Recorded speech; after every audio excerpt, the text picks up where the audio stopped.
Hello friends, welcome back to my channel. उम्मीद करती हूँ आप सब ठीक होंगे। और फ्रेंड्स, आज 5 सितंबर है, टीचर्स डे। तो आप सभी को टीचर डे की शुभकामनाएं और आप आगे चल के एक सफल शिक्षक बने और जो भी आपका लक्ष्य हो आप उसे ज़रूर प्राप्त करें। फ्रेंड्स, आज जो हम करेंगे वो हमारा ज्योग्राफी है 11th क्लास की। ठीक है, 11th की है ये ज्योग्राफी। और जो इसका पहला यूनिट है भूगोल एक विषय के रूप में, इसी को आज हम करेंगे। और नोट्स मेरे हैंड रिटन है, 1 नंबर के क्वेश्चन जहाँ से बनेंगे वहाँ मैं बताऊँगी। इजी लैंग्वेज है, तो अगर आपको अच्छा लगे तो प्लीज़ अपने फ्रेंड्स में शेयर कीजिए और उनसे कहिए कि मेरे चैनल को सब्सक्राइब करें और आप भी लाइक शेयर कमेंट ज़रूर करें। ठीक है, हम स्टार्ट करते हैं। सबसे पहले देखो हमें क्या पढ़ना है। जो हमारी फर्स्ट यूनिट है भूगोल एक विषय के रूप में, इसमें हमें क्या पढ़ना है। तो सबसे पहले है भूगोल का अर्थ क्या है। ठीक है, सबसे पहला हमारा जो हेडिंग होगा भूगोल का अर्थ पढ़ेंगे। देन सेकंड क्या है, भूगोल वैज्ञानिक विषय के रूप में क्या करता है, इसमें हम क्या पढ़ेंगे। ठीक है, अगला है भूगोल की 2 शाखाएं कौन सी हैं और भौतिक भूगोल का मानव जीवन में महत्व क्या है और मानव भूगोल तथा इसकी शाखाएं। ठीक है, तो यहाँ ये चीज़ें हम पढ़ेंगे। और सबसे पहले हम स्टार्ट करते हैं भूगोल से। तो देखो भूगोल का मतलब क्या है। फ्रेंड्स देखो यहाँ पे बहुत इजी लैंग्वेज में है। ठीक है, और आपके दिमाग से बाहर जाए इतना नहीं बताऊंगी मैं, आपके लेवल के हिसाब से ही मैं चीज़ों को बताऊंगी। ठीक है, देखिए ज्योग्राफी का मतलब क्या होता है, जिसमें जियो का मतलब क्या है पृथ्वी और ग्राफी का मतलब क्या है आवास, यानी क्या है पृथ्वी का वर्णन ही भूगोल है।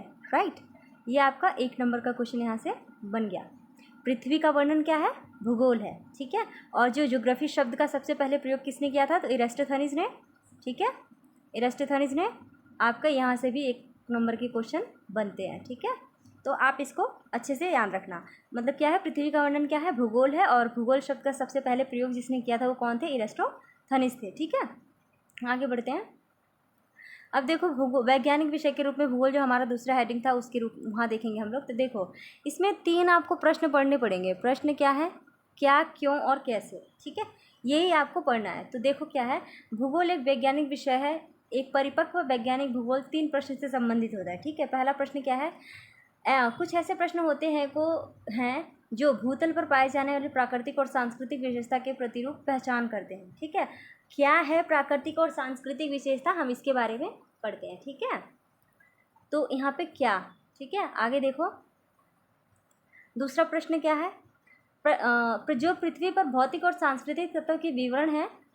ठीक है, उसमें कहाँ से उत्तर आते हैं, कहाँ। ठीक है, कहाँ। आगे देखो तीसरा क्वेश्चन क्या है, तीसरा जो वर्ग है वो क्या करता है, व्याख्या करता है किसके बीच, तत्वों के कार्यों के बीच में। ठीक है, और ये क्या, इसमें क्या पूछते हैं हम लोग, क्यों को पढ़ते हैं। ठीक है, ठीक है फ्रेंड्स, तो जो वैज्ञानिक भूगोल है वो इन्हीं 3 प्रश्नों से जुड़ा होता है। कौन से प्रश्न से, क्या, कहाँ और क्यों। ठीक है, इन्हीं 3 प्रश्नों से जुड़ा होता है। ठीक है, तो आपको इस चीज़ को ध्यान में रखना। आगे चलो, 1 सेकेंड सॉरी। आगे देखो भूगोल की 2 शाखाएं जो है कौन सी है, मानव भूगोल और भौतिक भूगोल। फ्रेंड्स यहाँ से क्वेश्चन आपसे पूछ लेगा कि भूगोल की 2 शाखाएं कौन सी हैं, तो आपको बताना होगा मानव भूगोल और भौतिक भूगोल। ठीक है, आगे चलते हैं हम लोग। देखो अब क्या है, मानव भूगोल। सबसे पहले हम किसको पढ़ेंगे, मानव भूगोल को। अब हम इसमें मानव भूगोल में क्या पढ़ेंगे कि मानव भूगोल में कौन कौन सी चीज़ें, कौन कौन सी बातें शामिल हैं। ठीक है, तो देखो सबसे पहले एक भूगोलवेत्ता गणित एवं कला में निपुण होना चाहिए, क्योंकि भूगोल में अक्षांश और देशांतर रेखाओं का अध्ययन किया जाता है। ठीक है, इसीलिए क्या होता है, एक भूगोलवेत्ता को क्या होना चाहिए, गणित और कला दोनों में निपुण होना चाहिए। गणित में निपुण इसीलिए होना चाहिए क्योंकि भूगोल में क्या है, अक्षांश और देशांतर को पढ़ना पड़ता है। ठीक है, और कला में इसीलिए होना चाहिए क्योंकि आपको मानचित्र तैयार करना होता है। ठीक है, तो कला में भी निपुण होना चाहिए। कमेंट में मुझे बताओ कि अक्षांश और देशांत रेखाएं कौन सी होती हैं, इनके बीच में क्या अंतर होता है। ठीक है, अब देखो दूसरा क्या है, जिसके लिए गणित का ज्ञान आवश्यक है, मानचित्र तैयार करने के लिए क्या है, कला का ज्ञान होना चाहिए। तो ये हम मानव भूगोल के अंतर्गत आता है। ठीक है, आगे देखो अब आता है हमारा भौतिक भूगोल। मानव भूगोल की हमने 2 शाखाएं पढ़ी। एक तो जो भूगोल की हमने 2 शाखाएं पढ़ी, एक मानव भूगोल और एक भौतिक भूगोल। तो मानव भूगोल हमारा पढ़ लिया, अब आते हैं भौतिक भूगोल पे। तो भौतिक भूगोल क्या है, प्राकृतिक भूगोल से इसका सीधा संबंध है। इसकी सभी शाखाएं प्राकृतिक भूगोल के अंतर्गत आती हैं। अब वो शाखाएं कौन सी हैं हम आगे देखते हैं। ठीक है, देखो इसका महत्व देखो क्या है, भौतिक भूगोल में भूमंडल, जलमंडल, वायुमंडल और जैव मंडल, खाद्य श्रृंखला है, मिट्टियाँ हैं, इन सभी का अध्ययन किया जाता है। ठीक है, इन सब का अध्ययन क्या कहलाता है? भौतिक भूगोल। ठीक है, ये प्रत्येक तत्व मानव के लिए अत्यधिक महत्वपूर्ण होते हैं। तो जाहिर सी बात है, जल है, चाहे वायु है, चाहे भू है, चाहे खास श्रृंखला है, मिट्टी, मानव के लिए तो ज़रूर आवश्यक चीज़ें हैं। ठीक है, आगे देखो, भौतिक भूगोल प्राकृतिक संसाधनों के मूल्यांकन प्रबंधन से जुड़े विषय के रूप में विकसित होता है। ठीक है, तो ये देख लो। हम अब इसमें से एक नंबर के क्वेश्चन कैसे पूछ लेगा, भौतिक भूगोल का महत्व देके आपको इन पॉइंट्स को दे देगा। ठीक है, तो आपको चूज़ करना होगा इनमें कौन कौन सी चीज़ें शामिल हैं। तो इस पर टिक लगाओगे तो आपका एक नंबर का क्वेश्चन यहाँ से भी बनता है। आगे देखो, बहुत इसी के है भौतिक पर्यावरण, जो हमारा भौतिक भूगोल है इसी के बारे में। ये भौतिक पर्यावरण संसाधन प्रदान करते हैं तथा मानव इन संसाधनों का प्रयोग करके अपना क्या करते हैं, आर्थिक और सांस्कृतिक विकास करते हैं। क्योंकि आपको प्राचीन काल में पता है कि जो प्राचीन काल का मानव था और समाज था वो टोटल किस पे डिपेंड था, एनवायरनमेंट पे। ठीक है, पर्यावरण पे टोटली प्राचीन काल के जो लोग थे, उस टाइम के समाज था वो किस पे डिपेंड करता था, निर्भर था, तो इन्वायरमेंट पे निर्भर था। ठीक है, और आज भी हमारा जो समाज है वो टोटल इन्वायरमेंट पे निर्भर है। लेकिन हम क्या कर रहे हैं, मानव में सोचने की क्षमता ज़्यादा आ गई है, जिसकी वजह से क्या हो रहा है, वो कहीं ना कहीं पर्यावरण के लिए हानिकारक सिद्ध हो रहा है। क्योंकि अगर हमें अपना विकास करना है तो हमें पर्यावरण के साथ संतुलन बनाकर चलना होगा ना। ठीक है, तो हम लोग क्या करते हैं आजकल, नए नए फैक्ट्री, उद्योग, कल कारखाने स्थापित कर रहे हैं। ठीक है, तो जिसमें हम क्या कर रहे हैं, हम सिर्फ अपने विकास को ध्यान दे रहे हैं, पर्यावरण पे ध्यान नहीं दे रहे हैं कि पर्यावरण पे क्या इम्पैक्ट उसका होगा। तो आज देख रहे हो जितने भी प्राकृतिक संकट आ रहे हैं, अब हम कहते हैं कि ईश्वर की देन है। नहीं, ऐसा नहीं है। एनवायरनमेंट के साथ आप छेड़खानी करोगे तो जाहिर सी बात है कि एनवायरनमेंट आपको भी नुकसान पहुंचाएगा ही पहुंचाएगा। इसीलिए अपना विकास के साथ साथ एनवायरनमेंट को भी देख कर चलना है, एनवायरनमेंट को बैलेंस में लेके चलना है, जिससे ना एनवायरनमेंट को क्षति हो और ना हमारे लिए हानिकारक सिद्ध हो। ठीक है, और इसी विकास को हम क्या कहते हैं, सतत विकास। यानी आप देखोगे, आप ब्रटलैंड एक आयोग था। ठीक है, इसने एक रिपोर्ट जारी करी थी। इस रिपोर्ट में इसने सतत विकास की डेफिनेशन बताई थी, जो आपको यहाँ पढ़ना है। सतत विकास की डेफिनेशन इसने क्या बताई थी, एक ऐसा विकास हो, ठीक है, जिसमें वर्तमान पीढ़ियों के साथ साथ आने वाले भविष्य की भी इच्छाओं की पूर्ति हो सके, आवश्यकताओं की पूर्ति हो सके। इसका मतलब क्या है, आपको वर्तमान में इस तरह से विकास करके चलना है जो क्या हो, आपके लिए भी ठीक हो और आने वाले भविष्य के लिए बच सके। क्योंकि देखो फ्रेंड्स, 2025 तक ये भविष्यवाणी की गई है कि 2025 तक क्या होगा, पानी की कमी होगी। तो कहीं ना कहीं हमें पानी को भी सुरक्षित रखना है, क्योंकि आपको पता है पानी से ही स्वच्छता बरकरार है। घर में सफाई करना और खेतों की सिंचाई करना, ठीक है, इन सब चीज़ों से क्या है, हमारी स्वच्छता बनी रहती है, हमारा इन्वायरमेंट स्वच्छ रहता है, हम सही रहते हैं, स्वस्थ रहते हैं। लेकिन अगर पानी की कमी हो गई तो आप देख लो कितनी दिक्कतें झेलनी पड़ेगी लोगों को। तो पानी क्या है, पानी को सुरक्षित करना हमारी जिम्मेदारी है। ठीक है, हर किसी की जिम्मेदारी है पानी को सुरक्षित करना। अगर कहीं कोई गलत दुरुपयोग कर रहा है पानी का, तो आपका हक बनता है कि आप उन्हें समझाएं, पानी के बारे में बताएं कि आने वाले समय में पानी नहीं है। तो आज हम पानी का क्यों ना ऐसा इस्तेमाल करें जो आने वाले फ्यूचर के लिए भी अच्छा हो। ठीक है, तो एक ऐसा विकास करना जिसमें हमारी इच्छाओं के साथ साथ क्या हो रहा है, भविष्य की इच्छाओं की भी पूर्ति हो रही है। तो जो प्रकृतिक पे है, तो प्रकृतिक पे उतना डिपेंड हो जाए जो प्रकृतिक तुम्हारी आवश्यकताओं को फुलफिल कर सके। ठीक है, देखो गांधी जी ने कहा था कि प्रकृति क्या है, मानव की इच्छाओं की पूर्ति करती है, लेकिन तुम्हारे जो लालच है ना, उसको कभी फुलफिल नहीं कर पाएगी। ये किसने कहा था, गांधी जी ने। और उन्होंने इस बात पे भी जोर दिया था कि उत्पादन आपका सीमित होना चाहिए, मतलब आप उतना ही चीज़ों को उपयोग में लाओ, उत्पादन करो जितनी आपकी आवश्यकता है, ज़रूरत से ज़्यादा नहीं करना चाहिए। फॉर एग्जांपल, जैसे कि आप मान लो कि आपने खाना खाया, तो आपको जितना खाना था आपने खा लिया, लेकिन एक्स्ट्रा खा के आपको क्या कोई प्रॉफिट मिलेगा? नहीं, ऊपर से आपकी ही तबीयत ख़राब होगी। तो अच्छा है ना, जो एक्स्ट्रा खाना उसको रखें, किसी और को दें खाने के लिए। तो इससे क्या होगा, हमें अच्छा एनवायरनमेंट, अच्छा माहौल, अच्छा हेल्थ मिलेगा। तो पर्यावरण के प्रति आप लोग प्लीज़ सचेत रहें और पर्यावरण को कोई हानि ना हो। आपके किसी भी कार्य से पर्यावरण को हानि नहीं होनी चाहिए। ठीक है, तो इसको हम बोलेंगे सतत विकास। आगे देखो,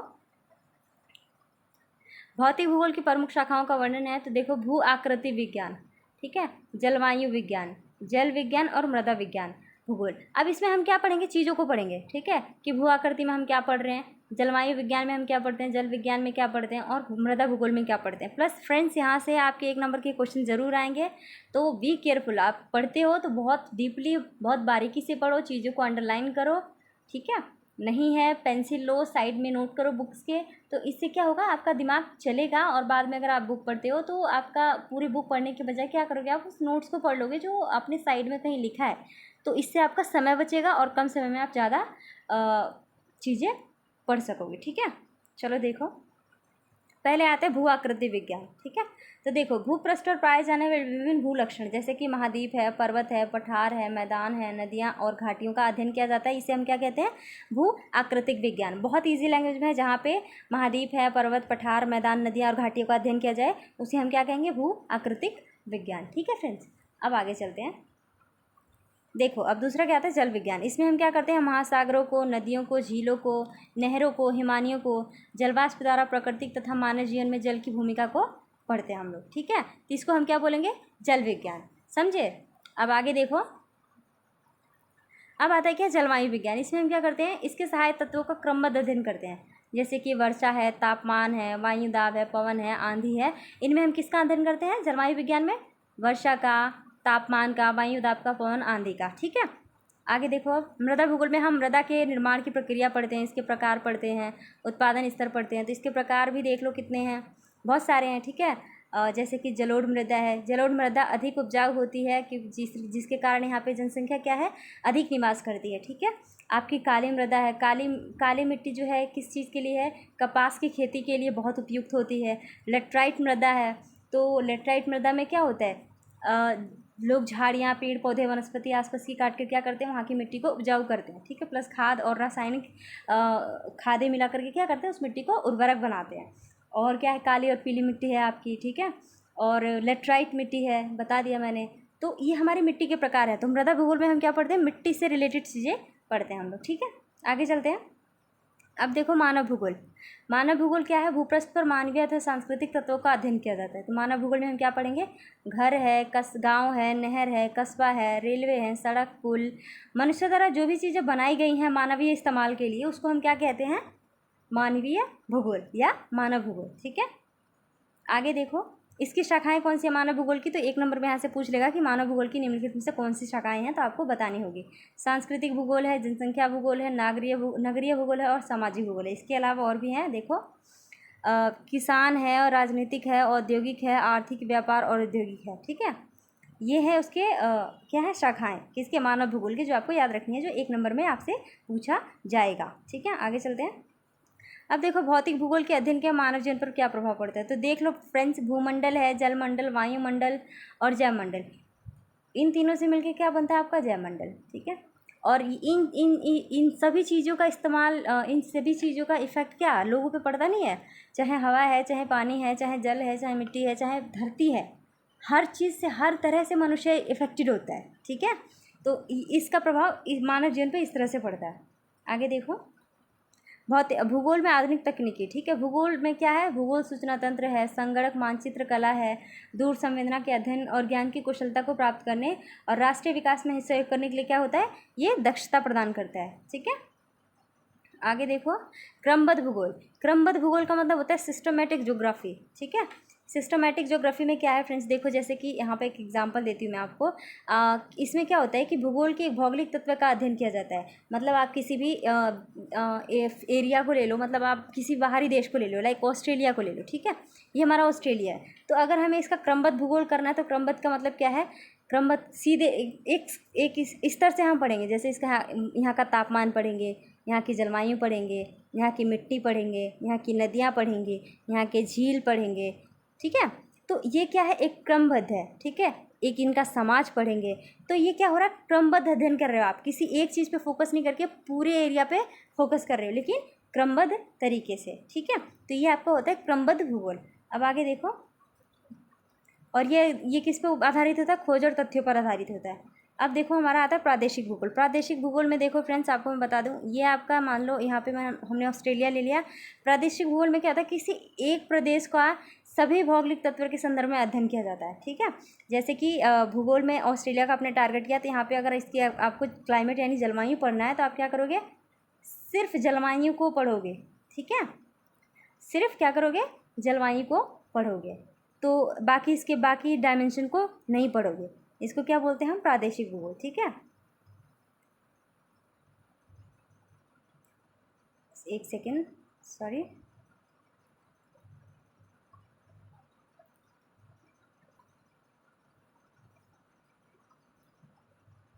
और प्रादेशिकरण आपसे पूछ सकता है, तो क्या है, प्रदेशों का सीमांकन करना है, प्रादेशिकरण है। ठीक है, आगे देखो, मे बी आपका ख़त्म हो गया यहाँ पे। ठीक है, तो ये नोट्स मेरे हैंड रिटन हैं, बहुत ईजी लैंग्वेज में है, आप लोग देख लीजिए। और अच्छा लगे वीडियो तो प्लीज़ अपने फ्रेंड्स में शेयर कीजिए और लाइक शेयर कमेंट ज़रूर कीजिए, क्योंकि मुझे आपके सपोर्ट की ज़रूरत है।